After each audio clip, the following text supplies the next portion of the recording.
নমস্কার বন্ধুরা, রমিলাস কিচেনে আপনাদেরকে স্বাগত। আজকের আমার রেসিপি মাটন বিরিয়ানি। তো এখানে আমি 1 কিলো মাটন নিয়েছি আলুগুলো কেটে রেখেছি আর পেঁয়াজ কেটে রেখেছি। এখানে চালটাও আমি 1 ঘন্টা ধরে ভিজিয়ে রেখেছিলাম। তো সবার প্রথমে পেঁয়াজগুলো আমি বেরেস্তা করে নেব। এখানে কিছুটা পেঁয়াজ দিয়ে দিয়েছি। দেখুন এখানে লাল লাল করে ভাজা হয়ে গেছে। এখানে পেঁয়াজের বেরেস্তা আমার রেডি। আমি এগুলোকে তুলে নেব। দেখুন একটা থালায় মেলে রেখেছি। এরপরে বাকি পেঁয়াজগুলো একইভাবে ভেজে নেব। এখানে আমি মাটনটাকে ম্যারিনেট করব। সবার প্রথমে এখানে দিয়ে দিলাম নুন, তারপরে দিয়ে দেবো আমি পরিমাণ মতো হলুদ, এরপরে লঙ্কা গুঁড়ো দিয়ে দিলাম। এখানে আমি আলুগুলোকে নুন আর হলুদ দিয়ে একটু হালকা ভেজে নেব।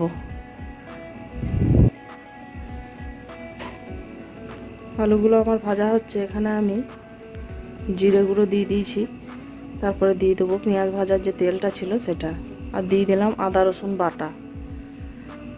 এরপরে দিয়ে দেবো টক দই দিয়ে সব কিছুকে খুব ভালো করে মেখে নেব।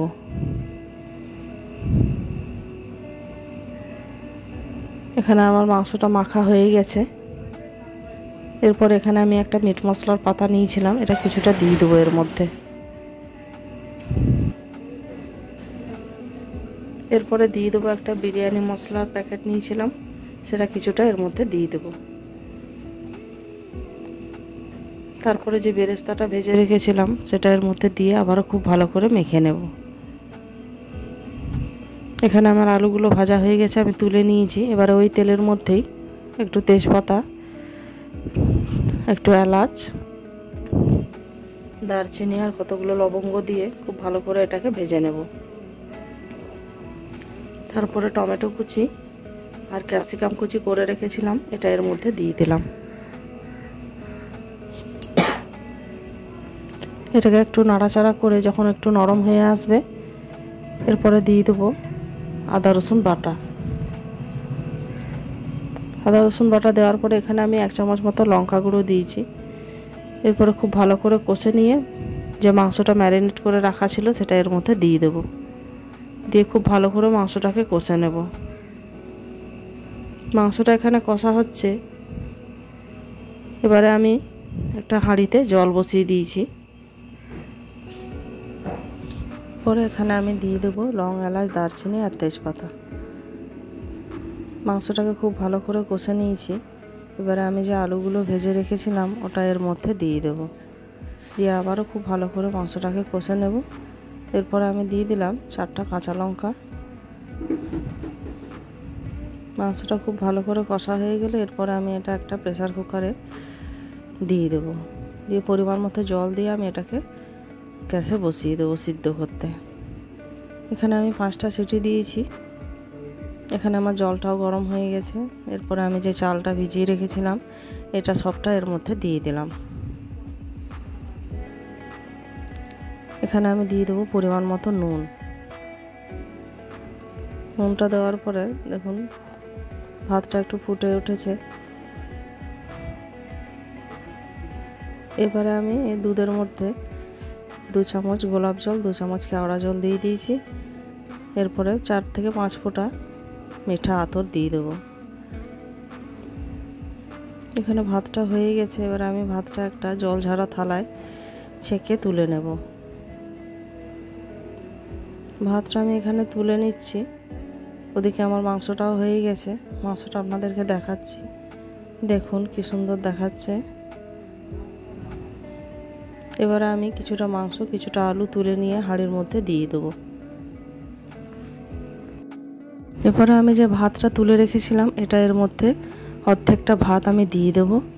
দেওয়ার পরে আমি একটা বিরিয়ানি মশলার প্যাকেটের থেকে কিছুটা মশলা এর মধ্যে দিয়ে দেবো এবং একটু গোলমরিচ এর উপরে ছড়িয়ে দেবো। তারপরে দিয়ে দেবো পেঁয়াজের বেরেস্তা। সমস্ত কিছু দেওয়া হয়ে গেলে এবারে বাকি যে ভাতটা ছিল এটা এর উপরে আরও দিয়ে দেবো।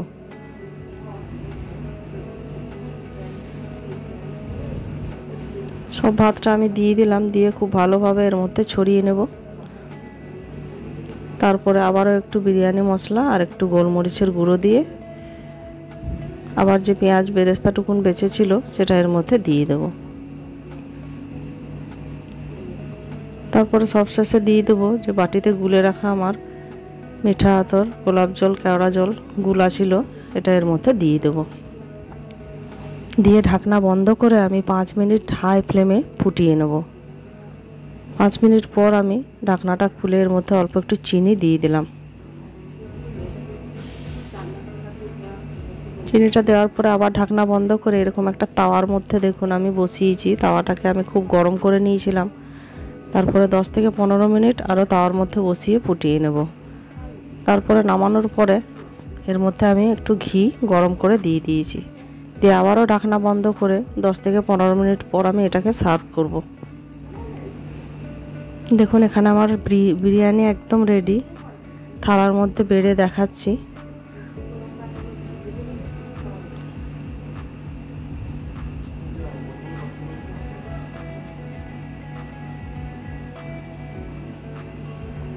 খুব সুন্দর ঝরঝরে বিরিয়ানিটা রেডি হয়ে গেছে। দেখতেও খুব লোভনীয় হয়েছে।